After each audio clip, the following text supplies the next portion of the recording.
네. 감독님 잘 봤습니다.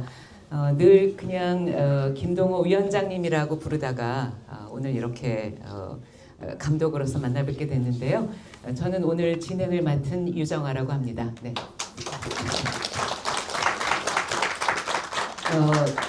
김동호 위원장님을 잘 아시는 분들이 많이 오셨겠지만 그냥 간단하게 이력을 살짝 제가 말씀을 드리고 시작을 하면 서두러서 좋을 것 같아서 말씀드리겠습니다. 1937년 8월에 강원도 홍천에서 태어나셔서 내년이면 구순이 되십니다. 네, 80대 후반에 영화 감독으로 데뷔를 저는 하신 걸로 장편 영화 데뷔를 하신 거고요. 앞서서 그 조크 자카르타의 감독하고도 이야기를 나눴지만 서울 법대를 졸업하시고 7급 공무원으로 입사해서 들어가신 게 문화공보부이고 그곳에서 문화부 차관을 마지막으로 공무원 생활을 마감하신 후에는 1996년에 부산 영화제 비프의 첫 집행위원장이 되셔서 15년간 집행위원장을 맡으시는 동안 안 가보신 데 없는 아주 많은 유수의 도시들에서 영화제의 심사위원으로도 참여를 하셨고요. 이후에는 현재는 명예 비프의 집행위원장 이사장을 맡고 계시고 강원문화재단 대표도 하시고 고향에 대한 여러 가지 생각들로 문화적인 일을 해오시면서 지금 이렇게 영화 감독에 이르르셨습니다. 네. 먼저 그냥 여쭙고 싶은 건 무엇이 위원장님으로 하여금 이 영화를 만들게 했는지가 궁금합니다.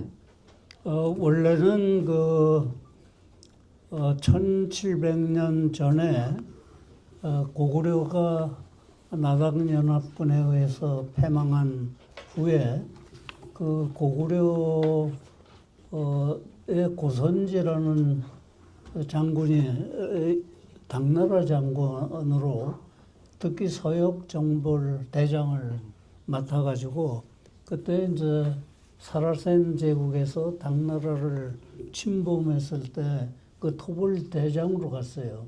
갔다가 패해가지고 2만 명이 포로로 잡혔습니다. 그 타미르라는 고원 전투인데 그 2만 명의 포로 중에서 고구려 출신 유민들이 이렇게 남쪽으로 내려와서 사우디아라비아 리야드 근처에 정착한 마을이 알륜 마을이라는 코리아 타운이 있었습니다. 그 얘기를 듣고 문화인류학자인 이수라는 교수가 99년에 거기를 갔어요. 가서 사진도 찍고 여자를 못 만나니까 그 어머니가 고구려 유민이라는데 부자만 만났어요.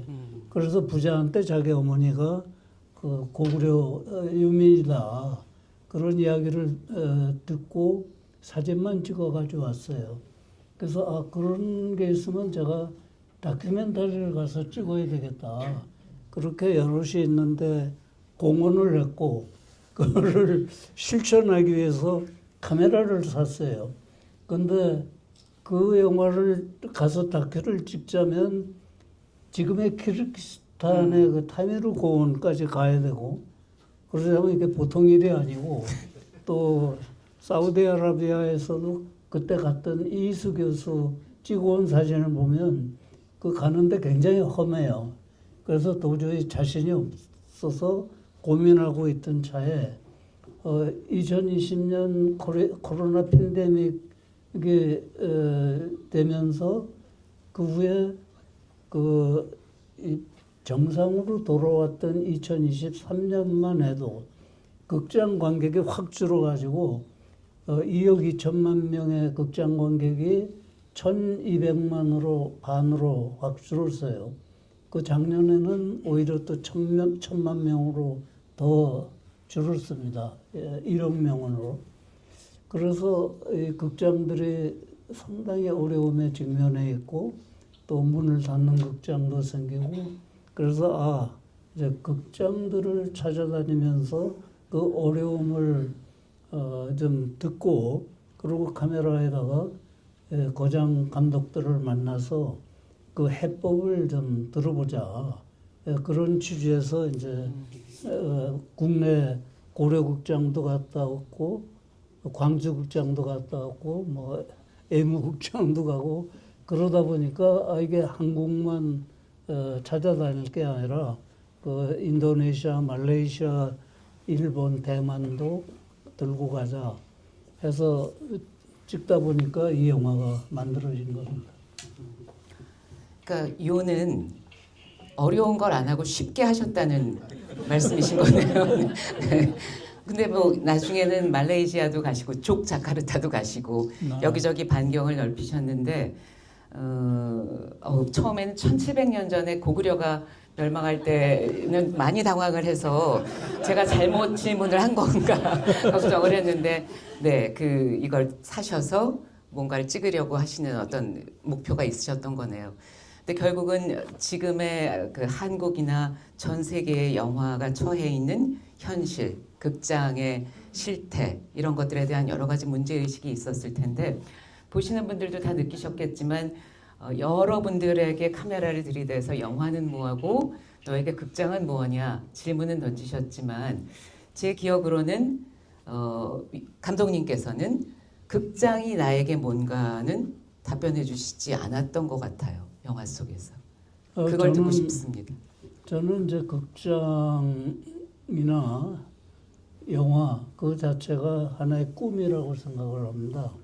그래서 옛날에 그 장자에 보면 그 어느 날 자기가 나비가 돼가지고 장원을 이렇게 아주 자유스럽게 날아다니다 보니까 그게 하나 깨보니까 꿈이었다. 그래서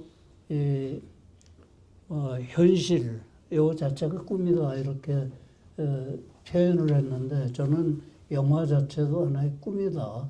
그리고 극장이라는 것은 그 꿈을 키워주고 또 꿈을 더 발전시켜주는 그런 꿈의 공간이다 이렇게 생각을 합니다. 네, 고 시내 계동에 사시면서 고 시내를 왔다 갔다 하셨잖아요. 네. 분홍신이 인생에서 제일 처음 본 영화라고 말씀해 주셨고 그 서울 시내 종로구 3가 일대에 있던 피카디리 단성사, 서울극장 또 일대에 있던 명보극장, 스카라극장, 대한극장 조금 지나면 국도극장, 국제극장 어느 극장을 혹시 제일 선호하시는 게 있으셨어요? 저는 단성사입니다. 없어졌지만 단성사 금은방이 된 거죠. 금은방. 네. 네. 가장 오래된 극장이었고 거기서 뭐 옛날에 아리랑도 상영을 했고 민족 운동도 전개했던 곳이고 또 제가 종로구 계동에 살았기 때문에 국민학교 때도 그 단성사 앞으로 많이 왔다 갔다 하고 그래서 그 단성사가 없어진 것이 너무 아쉽고 적어도 그 단성사 극장만큼은 그대로 살려놓고 문화재로 지정을 하고 좀 보존했었으면 좋았지 않은가 하는 생각을 갖습니다. 네. 사람이 여러 가지 내면이 있잖아요. 네. 그러니까는 김동호 혹은 뭐 유정화라는 사람 안에 여러 가지 면들이 있는데 그 중에 어떤 면이 김 위원장님으로 하여금 이렇게 영화를 만들게까지 이렇게 추동을 한 것 같으세요? 뭐 저는 이제 여러 분야의 위원장을 맡았었기 때문에 뭐 차관도 했었고 사장도 했었고 하지만 위원장이라는 호칭이 가장 친근하게 다가옵니다. 뭐 김정일이나 무슨 이런 사람들도 다 위원장이니까 저하고 동급이 됩니다. 같은 김 위원장. 네.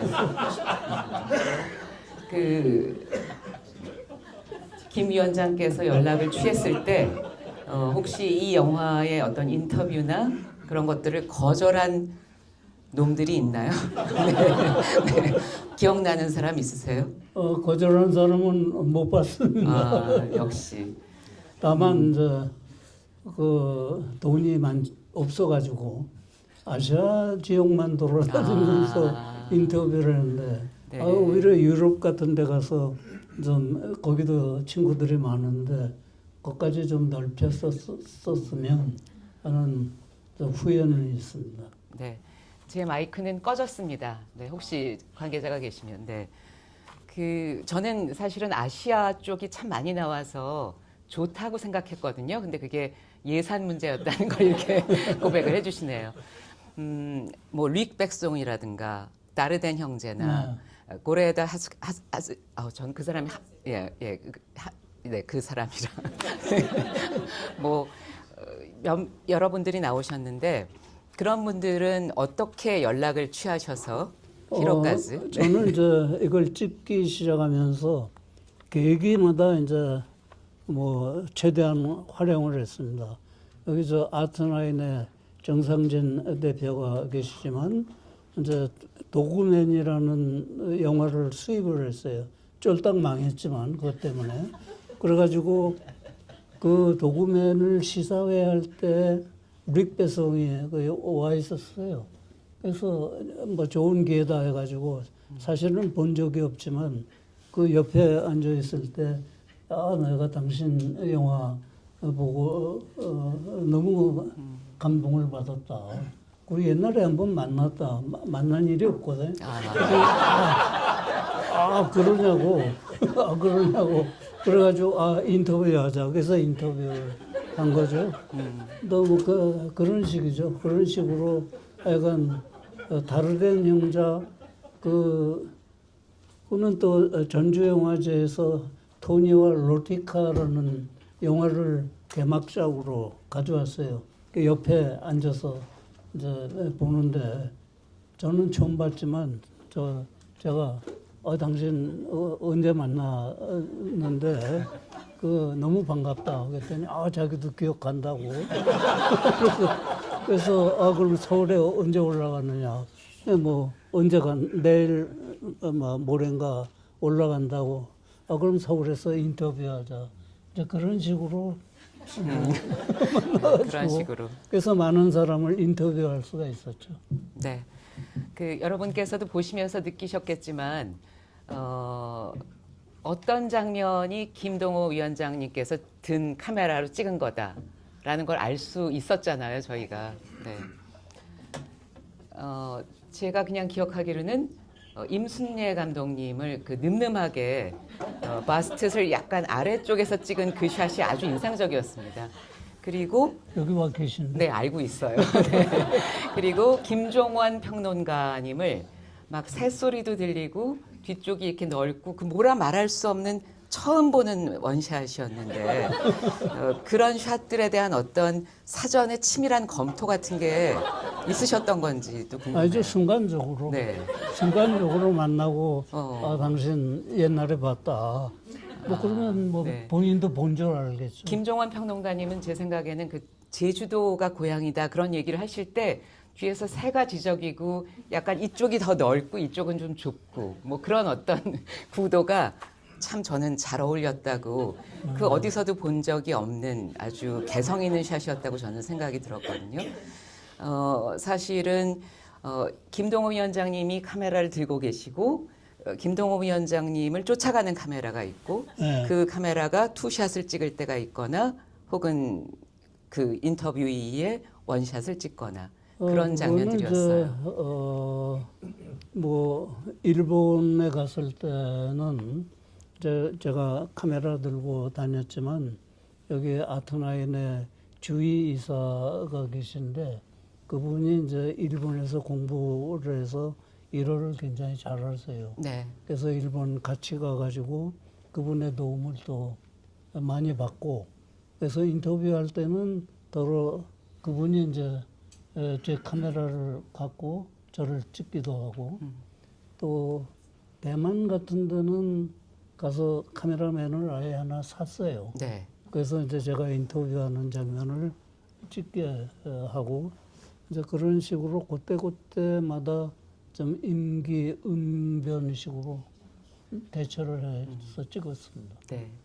타이베이의 극장 매니저셨던가요? 그 앞머리 약간 핑크색인 여인. 그 여인도 그분도 그래요. 그 여인도 내가 원샷이 부산에서 네. 본 적이 있다고 그랬는데 사실 본 적이 없거든요. 그랬더니 본인이 자기도 나를 본 적이 있다고. 네. 그런데 그 여인이 먼저 했던 것 같은데요? 아닌가요? 하여튼 뭐 위원장님께서는 워낙 많은 사람들을 만나셔서 어쩌면 기억에서 살짝 이렇게 빠져나간 걸 수도 있겠고 또 그걸 봤다는 사람이 있을 때는 그 본 사람이 맞을 수도 있는 거겠죠. 네. 그 사실은 부산영화제 시절에 여기서도 임권택 감독님과 술 이야기가 잠깐 나왔지만 저는 뭐 몇 차례 인터뷰를 하면서 좀 더 일찍 만났었더라면 얼마나 같이 술을 많이 즐겁게 마셨을까 아쉽다 뭐 그런 생각을 한 적도 있었는데 정말 술을 즐겨 하시면서 우리나라의 주도를 세계 영화인들에게 만방에 알리신 걸로 유명합니다. 제가 네. 이제 부산영화제 15년 하고 그만뒀을 때 신문 방송들이 뭐 크게 보도를 했어요. 술로 부산국제영화제를 성공시켰다. 또 술로 세계 영화계를 제패했다. 뭐 제패한 일은 없지만 하여간 그런 식으로 보도를 했습니다. 그래서 저는 뭐 영화제 하면서 어떤 때는 뭐 영화 상영 끝나고 그다음에 12시부터 새벽 3시까지 당시에 웨스틴 조선 호텔에서 미포까지 쫙 그 포장마차가 있을 때 그 포장마차 한 군데 한 군데마다 다 들려서 거기서 술 마시고 있는 외국인들 또는 한국 영화인들 만나서 돌아다니다 보면 150잔 뭐 정도는 마시게 되거든요. 뭐 150잔이래야 소주를 한 15병 정도 되는 거니까. 한 병에 7잔이면 150병 넘는 거 아닌가요? 그러니까 네. 10병이면 70, 네, 네, 네, 네. 7병이니까. 네, 네. 뭐 여기서 수학을 할 건 아닌 것 같고요. 네, 아무튼간에. 그러니까 150잔이래야 뭐 얼마 안 되는데. 네.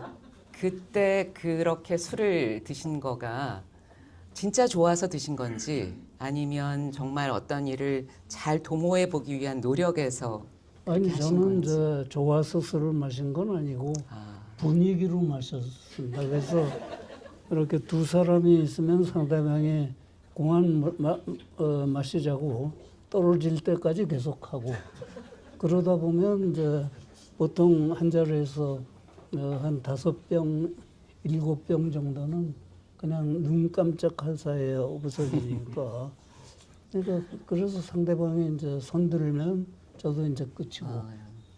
네, 약간의 승부근성 같은 걸로 드신 느낌이 살짝 없지 않네요.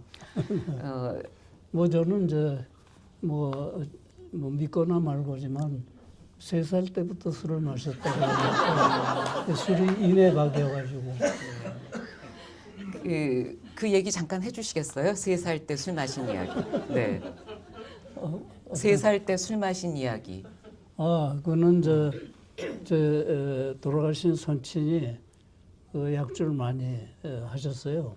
그래서 어머니나 할머니께서 상당히 그 고생을 많이 하셨는데 그 두 분께서 3살 때부터 술을 마시면 그 먹게 하면 이제 그 질려가지고 앞으로 술을 못 먹을 거다.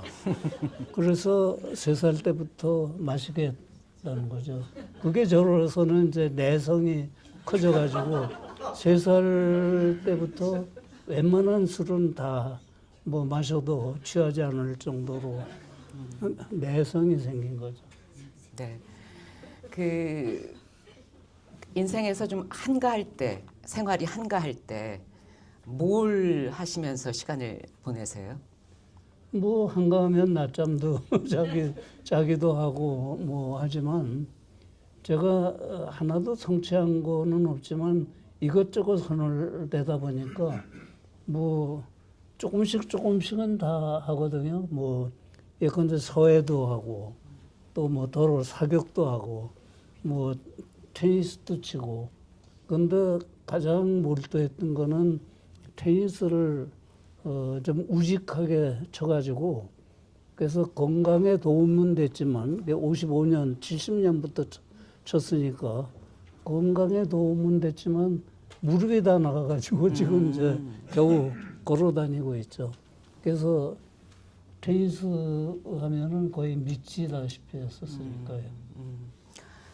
그 건강이나 그런 몸 얘기가 나와서 뭐 좀 조심스럽지만 여쭙겠습니다만 영화의 초반부에 위원장님의 왼쪽 발이 나왔잖아요.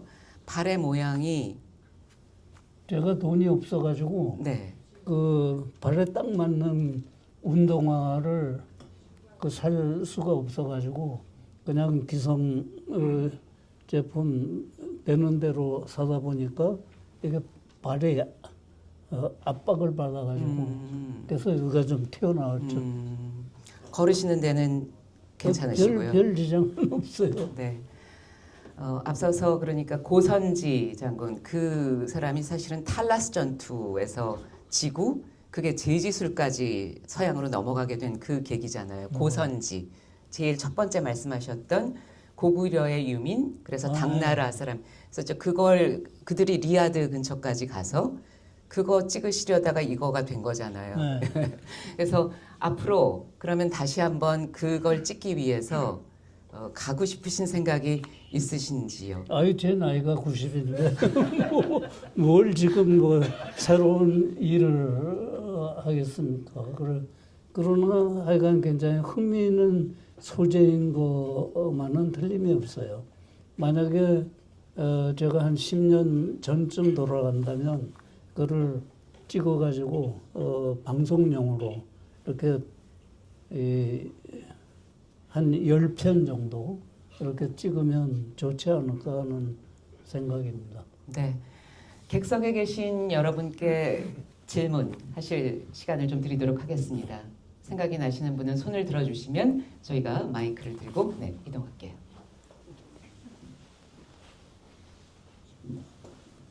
네. 위원장님 먼저 좋은 작품 보여주셔서 정말 감사드리다는 말씀 드리고 싶고요. 작품에서 계속 반복돼서 나왔던 이야기 중에 첫 영화관의 기억에 대한 이야기가 나왔던 것 같습니다. 그래서 저는 이제 88년생인데요.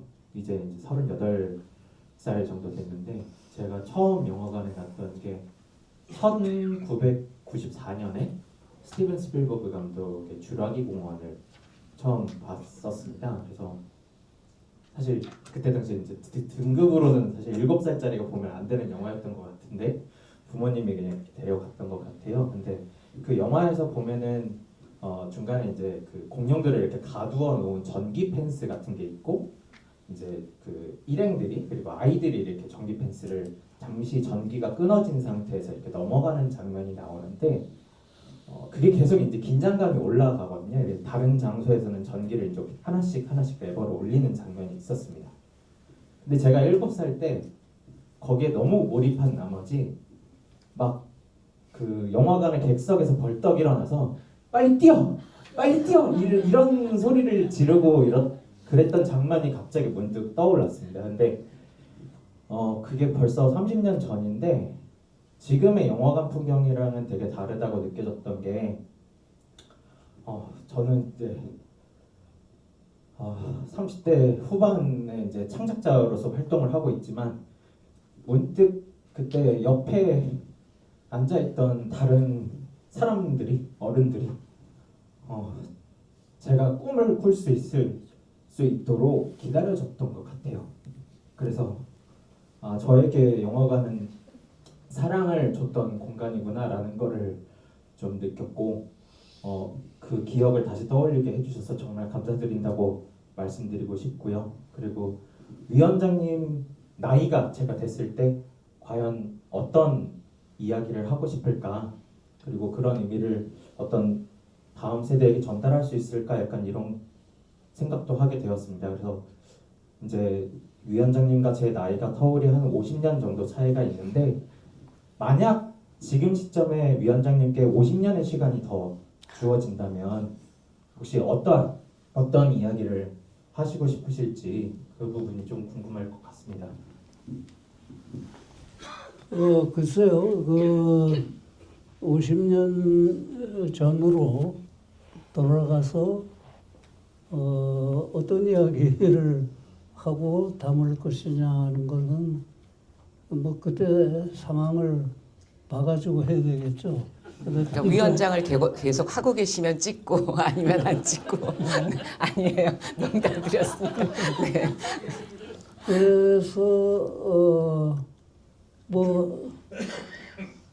하여간 소재는 굉장히 다양하니까 그때 그때 맞는 소재를 찾아야 되겠죠.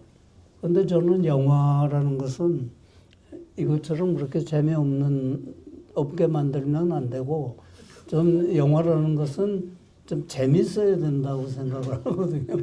그래서 제가 2012년, 13년에 개봉한 단편 영화는 좀 재밌게 찍었거든요. 줄이라는. 그처럼 좀 재밌어야 되지 않을까. 그런 점에서 이거는 좀 제 뜻에는 좀 안 맞는 그런 영화가 아닌가 생각됩니다. 네. 네, 질문을 마지막으로 한 질문 하나 받겠습니다. 네. 질문 안 하려고 결심하고 왔는데 위원장님과 우리 유정아 선배의 용기를 얻어서 질문드리겠습니다. 일단 저 대단히 감사드립니다. 이렇게 영화를 많이 보시고 그리고 많은 그 지식과 경험을 통해서 이런 영화를 찍어주셔서 저도 다시 카메라를 왔는데 다시 카메라를 잡아서 훨씬 더 영화를 잘 찍을 수 있다는 자신감을 얻었습니다. 감사드리고 이 영화를 보면서 영화가 무엇이고 극장이 무엇인가 보다는 김동호 위원장님은 저에게 어떤 분이셨고 김동호 위원장님 삶이라고 하는 그 거대한 영화 한 편에 저도 단독으로 그 위원장님과 1초 정도는 만났던 사람으로서 단 둘이서만 만난 그런 사람으로서 김동호 위원장님 어떤 분일까 끊임없이 고민하면서 영화 속의 인물로 비유를 해야겠다. 절대로 솔직하게 이해하실 가능성이 없기 때문에 그 영화를 보면서 그런 생각이 들었습니다. 첫 번째는 꽁치 마을에 나오는 아버지 같은 느낌도 있었고요. 그리고 고르자크의 이끼리에 나오는 와다르베, 그리고 마지막으로는 오발탄에 나오는 김중규 선생님이 계셨다면 과연 이 세 사람 중에서 김동호라는 영화의 주연 배우로 캐스팅을 했다면 누구를 캐스팅하실지 한번 여쭤보고 싶습니다. 그 세 사람을 다시 한 번만 얘기해 주시겠어요? 예. 오발탄에 이끼루에 나오는 와다나베. 이끼루란 영화의 와다나베. 이끼루의 와다나베. 이끼루라는 영화의 예, 공무원이었다가 맨 마지막에 그 질문이 좀 너무 난해하지 않나요? 혹시 영화를 네, 많이 네. 하신 분이 있다면 영화를 많이 보면 보셨어도 그 모든 걸 다 보시진 네. 않으셨겠죠. 네, 예. 그냥 그러면 김동호 주관식으로 위원장님께서 질문해 주세요. 생각하는 주관식. 가장 김동호 위원장님께 네. 가까운 분이 네. 영화 속의 인물로 캐스팅하신다면 어떤 영화의 어떤 분이었는지도 질문을 바꾸겠습니다. 그러니까 그 어떤 영화에서 그 캐스팅을 하신다면 어떤 사람을 할 것인가? 김동호 위원장님과 가장 가까운 캐릭터는 어떤 분이실까요? 그러니까 그 김동호 위원장님한테 제일 가까운 영화에 캐스팅하고 싶은 캐릭터. 글쎄 당장 생각은 안 나는데 뭐 선생님을 제가 캐스팅하면 좋지 않을까. 외모도 딱 그 영화 배우로 나오시가 딱 좋기 때문에 뭐 제가 영화를 새로 만든다 하면 우선 선생님을 제일 먼저 캐스팅하고 싶습니다. 네. 오늘 이 자리에 와주신 분들이 다 그 자리에서 각자의 여러 가지의 꿈에 젖어서 예전의 영화와 극장에 대한 여러 가지 기억 속에 좋은 시간 가지셨던 것 같습니다. 네. 위원장님께서 마지막으로 그러면 사실은 만드신 동기가 있잖아요. 그러니까 우리나라 영화와 세계의 극장에 대한 어떤 염려 같은 건데 앞으로의 우리의 영화가 어떻게 이어져 나갔으면 좋겠는지 마지막으로 지금 듣겠습니다. 영화에 대한 미래에 관해서 제가 두 가지 영화를 예를 들겠습니다. 그 1900룸 666이라는 영화가 있습니다. 다큐멘터리인데 빈 벤더스라는 감독이 1982년에 만들어서 칸에서 상영한 영화예요. 근데 그 영화는 그 82년이면 한참 이제 텔레비전이 막 보급이 되고 비디오 산업이 확 일어나고 할 때이기 때문에 요 시기에 영화라는 매체가 존재할 것인가 하는 이야기를 스필버그라든가 그 당시에 칸 영화제에 참석했던 사람들한테 인터뷰를 해가지고 만든 다큐멘터리 영화예요. 그때는 이제 텔레비전이 막 보급되고 하더라도 영화는 굉장히 번성할 것이다. 이런 의견이 다 대부분이었습니다. 그런데 재작년에 칸 영화제에서는 그걸 오마주 해가지고 그 룸 999라는 호텔 999방 호실에서 30년 감독을 모아놓고 인터뷰를 했어요. 그 레어든이라든가 올리비아 사야스라든가 이런 당시에 잘 나가는 감독들 30명을 대고 영화가 존재할 것이냐. 그를 이제 인터뷰를 했는데 반반으로 갈렸어요. 반은 이제 숏폼이라든가 뭐 짧은 영상이 지배하는 시대에 영화는 없어질 것이다 하는 의견이 한 반 정도. 나머지 반은 그래도 영화는 존재할 것이다. 그리고 영화가 존재하는 한 넓은 스크린에서 영화를 보기 좋아하는 관객도 극장도 존재할 것이다. 그렇게 반반으로 갈렸습니다. 저는 그 영화가 존재할 것이다라는 입장에 공감을 갖고 있습니다. 네, 오늘 함께 말씀 나눠주셔서 대단히 감사합니다. 또 다음번 저희 선한 오지랖의 시사회 때 뵙겠고요. 오늘 함께 영화 만들어주시고 또 이렇게 말씀 나눠주신 김동호 위원장님께 다시 한번 큰 박수 부탁드리겠습니다. 감사합니다. 이렇게 많이 와주셔서 대단히 감사합니다. 감사합니다. 네.